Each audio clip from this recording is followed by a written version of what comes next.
A'udzubillahi minasyaitonirrajim. Bismillahirrahmanirrahim.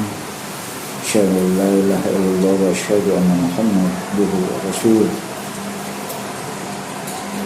Ini saya akan bercerita sedikit tentang makam Kyai Ageng Pengging atau nama asli beliau Kyai Ageng Kebukenanga. Beliau adalah ayah dari Joko Tingkir atau Mas Karebet. Nah, makam beliau ini ada di kota Surabaya. Ini ada ceritanya atau sejarahnya. Belum itu kita mengirim Fatihah kepada beliau dan membaca sholawat untuk baginda Rasul dan keturunan beliau. Ila hadrati itu apa? Alihi wa syabihi wa syuwajihi wa duriyatihi wa alihi wa alihi wa ahli baiti. Al-Fatihah.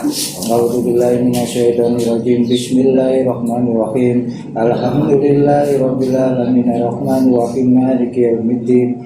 Iyyaka na'budu wa iyyaka nasta'in ihdinas siratal mustaqim. Siratal ladzina an'amta 'alaihim ghairil maghdubi 'alaihim waladdallin. Amin.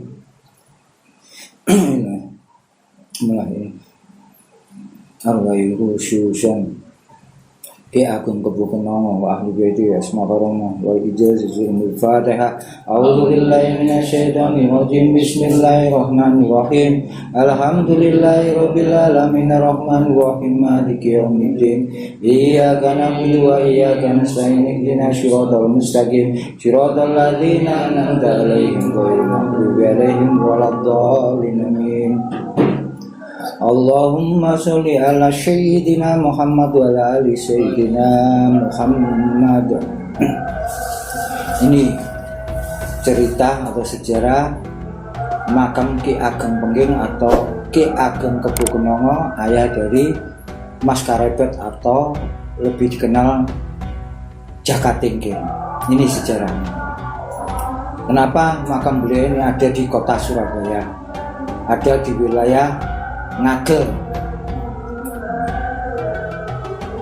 dekat dengan wilayah makamnya Kanjeng Sunan Bonggol. Sejarahnya begini. Pada waktu itu zaman kerajaan Majapahit sudah terjadi banyak pemberontakan. Nah, makanya Kyai Ageng Pengging ini sebenarnya adalah salah satu juga pejabat Majapahit. Tapi di beliau ada setengah sejarah dituduh untuk memberontak kepada kerajaan Majapahit. Makanya beliau akhirnya mengungsi atau ke arah Surabaya memohon perlindungan kepada Kyai Sunan Bonggol atau Kyai Ageng Supo.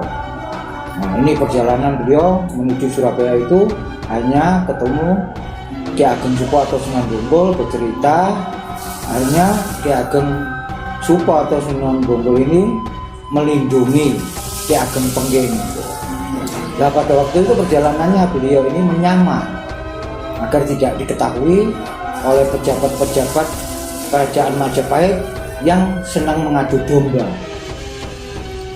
Makanya beliau akhirnya sampai dan dilindungi oleh Kyai Ageng Supo atau Sunan Bonggol. Nah, dilindungi ini selama 40 hari di kediaman Kyai Ageng Supo. Nah, setelah melebihi 40 hari Kyai Ageng Pengging, beliau hanya mengaku kepada Kyai Ageng Supo atau Sunan Bonggol bahwa beliau adalah bernama asli Kyai Ageng Kebukenanga. Makanya terus akhirnya Kyai Ageng Supo ini menyarankan untuk berpindah. Nah, sebelum berpindah ini Kyai Ageng Supo atau Sunan Bonggol membawa sebuah bokor. Nah, bokor ini akhirnya dialirkan ke Sungai Brantas. Nah, petunjuk dari Kyai Ageng Supo atau Sunan Bonggol, apabila bokor ini nanti berhenti atau terhambat, maka disitulah kamu bertempat tinggal. Itu yang diamanatkan Ki Ageng Supo atau Sunan Bonggol kepada Ki Ageng Pengging atau Ki Ageng Kebo Kenong. Akhirnya Bogor ini tersangkut. Makanya di daerah situ akhirnya Bogor ini tersangkut, dikenal di sisi sebelah timur dari Sungai Brantas ini bernama Kali Bokor. Ini sejarah dari kenapa ada Bokor, yaitu Kali Bokor. Di sisi sebelah barat terkenal bernama Dinoyo. Nah, akhirnya oleh Ki Ageng Supo disuruh untuk menyirami di sebelah timur dari Sungai Brantas ini yang lebih dikenal sekarang sebelah timurnya ke arah yang sebelah selatan Kali Bokor, yang ke arah utara itu terkenal desanya bernama Desa Pucangan. Nah, untuk yang sebelah barat terkenal namanya desanya Dinoyo. Nah, ini makanya akhirnya Ki Ageng Pengging itu bersama abdi dalamnya akhirnya bertempat tinggal di daerah wilayah Bokor, Kali Bokor, dan dengan perbatasan dengan wilayah Desa Pucangan ini, dan akhirnya mendirikan juga suatu padepokan. Nah, ini akhirnya sampai meninggalnya beliau dengan berserta abdi dalamnya. Nah, ini abdi dalam beliau berjumlah sekitar 28. Nah, yang sudah diketahui itu berjumlah 16 nama yang sudah diketahui, yang 12 belum diketahui sampai sekarang. Nah, untuk banyak cerita perkara istilahnya karomah dari Ki Ageng Pengging atau Ki Ageng Kebo Kenong banyak, sampai abdi dalamnya ada yang bergelar bernama Mbah Boyo, karena di depan makam ini ada Sungai Brantas ini. Di situ terkenal ada siluman buaya putih yang bisa menaklukkan.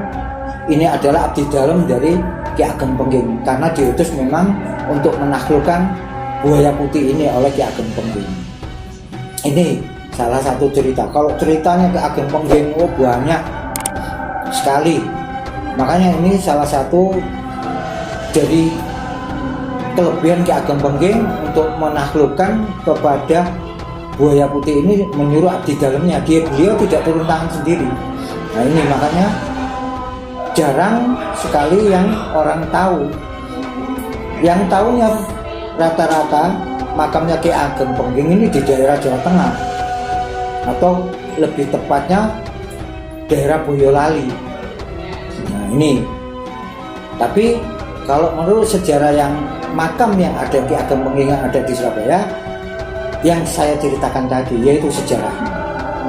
Makanya beliau beserta abdi dalamnya yang berjumlah 28 orang ini menyamar itu. Karena memang Kerajaan Majapahit sudah terjadi banyak pemberontakan. Ini sedikit cerita yang bisa saya sampaikan tentang makam Ki Ageng Pengging atau Ki Ageng Kebo Kenong dari ayah Mas Karebet atau yang lebih dikenal Jaka Tingkir. Ini yang bisa saya ceritakan. Ini adalah salah satu makam yang tua yang ada di kota Surabaya, karena mendekati juga zamannya Sunan Ampel. Nah, ini Sunan Boto-Pote, bahkan ya ini Sunan Bonggol itu adalah yang tertua. Nah, ini sedikit cerita yang bisa saya sampaikan, dan saya memohon maaf secara pribadi dan saudara-saudara saya yang hadir, dan juga mengucapkan terima kasih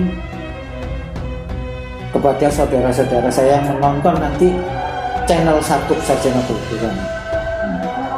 Ini yang bisa saya sampaikan, semoga bermanfaat. Dan ilmu ini saya tambahkan mutiara perkara tentang wali, nanti akan saya sambung. Sekian dan terima kasih. Wassalamualaikum warahmatullahi wabarakatuh. Assalamualaikum.